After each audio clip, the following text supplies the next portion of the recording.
तो जैसे हम देखते हैं कि बहुत सारे ना न्यूज़पेपर में आते हैं कि ये वाली राशि का प्रेडिक्शन ये है, ये क्या वो कुंडली से ही राशि समझ में आती है हमें कि राशि कहीं और से बनती है? तो इसका जो एक सिंपल एनालॉजी है वो समझने की कोशिश कीजिए कि हमारी कुंडली से हमारी राशि बन के आती है। ओके। राशि का मतलब और कुछ नहीं होता, वो मून साइन होता है कि जब आप पैदा हुए थे तो मून जो है वो किस राशि के अंदर था।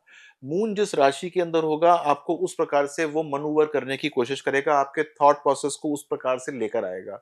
मान लीजिए कि एक सिचुएशन है, आप एरीज मून साइन की हैं, मैं टॉरस मून साइन का हूँ। उस सिचुएशन के अंदर आपका रिएक्शन बिल्कुल डिफरेंट होगा और मेरा रिएक्शन बिल्कुल डिफरेंट होगा। तो जब हम पेपर में राशि आती है वो नॉर्मली अगर हिंदी पेपर है तो वो मून साइन ही होता है। तो ठीक आपको है। पता होना चाहिए कि आपका मून साइन क्या है।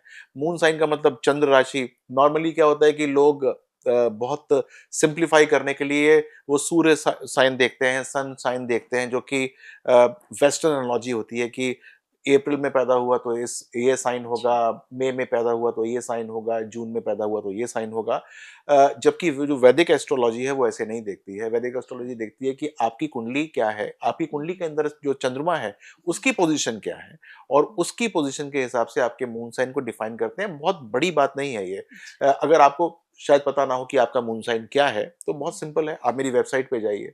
वहां पर आप सिर्फ अपनी डेट बर्थ डालिए कि क्या आपकी डेट ऑफ बर्थ है, प्लेस ऑफ बर्थ है, टाइम ऑफ बर्थ है, वो एकदम आपका मून साइन निकाल देगा कि आपका मून साइन ये है। ओके। उसको हमेशा के लिए याद करके रखिए कि क्या हुँ। आपका मून साइन है, बस हो गया काम। तो और मून साइन को हम कैसे यूज़ कर सकते हैं? मून साइन तो जो एक जेनेरिक जो राशिफल आता है रोज, वहां से वो मेरी वेबसाइट के ऊपर भी उपलब्ध है कि आप वहां से अपना राशिफल देख सकते हैं। हुँ, हुँ। लेकिन बात यह है कि मून साइन जो है वो एक स्पेसिफिक, या कि आप समझिए कि अगर आपने कुंडली देखी हो तो कुंडली के अंदर 12 भाव होते हैं। जी। 12 भाव के अंदर 9 ग्रह कहीं ना कहीं बैठे होते हैं, ग्रह हमारे 9 होते हैं। तो मून उसमें से एक ग्रह माना जाता है।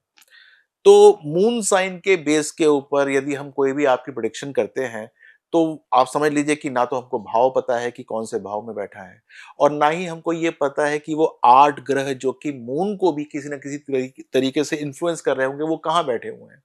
तो इसका मतलब वो एक बहुत जेनेरिक सी प्रेडिक्शन हो जाती है। तो मून साइन से सिर्फ ये पता चलता है कि इनकी राशि क्या है, और बाद में जो बाकी ग्रह होते हैं उनकी एक बार पोजीशन से हमको ये पता चल जाता है कि किस प्रकार से वो मून जो है वो एक्ट करने वाला है। यानी कि व्यक्ति उस टेम्परामेंट के साथ, मून का मतलब टेम्परामेंट के साथ एक्ट करेगा किसी एक पर्टिकुलर सिचुएशन के अंदर।